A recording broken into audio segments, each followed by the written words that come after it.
फक्त 5 मिनिटात मऊ चविष्ट डाळ खिचडी तयार होते की एकदा खाल्ली की पुन्हा पुन्हा बनवाल. व्हिडिओ शेवटपर्यंत बघा, फुल सिक्रेट सांगते.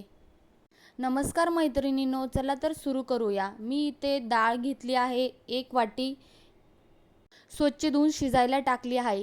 त्याच्यानंतर कढीपत्ता, मिरची, कांदा, टोमॅटो, कोथिंबीर, पालक हे सर्व स्वच्छ धुवून कट करून घ्यायचं आहे. मुलंही आवडीने खातील अशी ही डाळ खिचडी मी इथे सांगणार आहे. त्याच्यानंतर गॅसवरती कुकर ठेवायचा आहे. मी इथे टेस्टसाठी 1 ते 2 चम्मच तूप टाकणार आहे. खिचडीला तुपाने छान टेस्ट येते.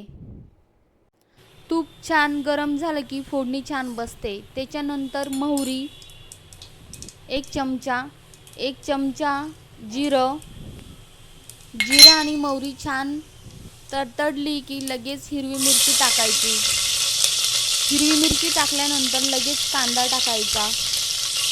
कांदा छान ब्राऊन कलर होईपर्यंत परतून घ्या.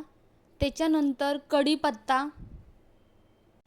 कढीपत्ता टाकायचा. हवं तर तुम्ही पुदिना पण टाकू शकता फ्लेवरसाठी. इथे कांदा गोल्डन होईपर्यंत परतून घ्या. विहान अँड आई व्लॉग या चॅनलला सबस्क्राईब केलं नसेल तर नक्की सबस्क्राईब करा. अशाच मी सोप्या रेसिपी तुमच्यासाठी घेऊन येत जाईल. डाळ खिचडी इतकी मऊ तुम्ही कधीच खाल्ली नसेल. व्हिडिओ शेवटपर्यंत बघा, व्हिडिओ कुठेही स्किप करू नका. त्याच्यानंतर कांदा छान ब्राऊन झाल्यानंतर टोमॅटो टाकायचा. टोमॅटो छान मऊ होईपर्यंत शिजवायचा. तुम्हाला खिचडी कशी आवडते, साधी की झणझणीत, नक्की कमेंटमध्ये सांगा. त्याच्यानंतर मी इथे घेतले आहे 1 वाटी शेंगदाणे. शेंगदाणे खिचडीमध्ये शिजतील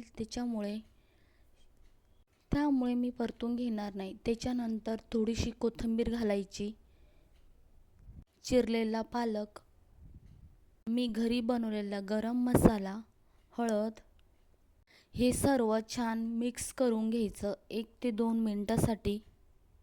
हवं तर तुम्ही इथे मटर, गोबी पण घालू शकता. आपल्या आवडीनुसार तुम्ही भाज्या घालू शकता.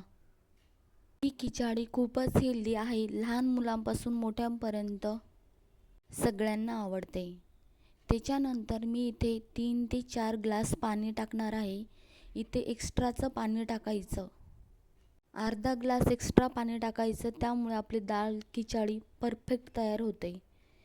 चवीनुसार मीठ टाकायचं. ही खिचडी गरमागरम खाल्ली तर खूपच छान लागते. डाळ आणि तांदूळाची क्वांटिटी घेताना नेहमी डाळ एक्स्ट्रा घ्यायची आणि तांदूळ 1 वाटी कमी घ्यायचे. डाळ खिचडीचं प्रमाण करताना 1 वाटी तांदूळ असले तर 2 वाटी डाळ घ्यायची. मी इथे 2 वाटी तुरीची डाळ घेतली आहे आणि 1 वाटी तांदूळ घेतला आहे. ते स्वच्छ धुवून तांदूळ आधी कुकरमध्ये टाकायचे. इथे तुम्ही बघू शकता किती छान डाळ शिजली आहे. अशा प्रकारे डाळ शिजून घ्यायची एका साईडला पातेल्यामध्ये. डाळ जास्त पण शिजू द्यायची नाही, अशा प्रकारे शिजू द्यायची. त्याच्यानंतर तांदूळ टाकल्यानंतर लगेच डाळ टाकून घ्यायचे. हे सर्व मिश्रण छान मिक्स करून कुकरच्या 3 ते 4 शिट्ट्या करा.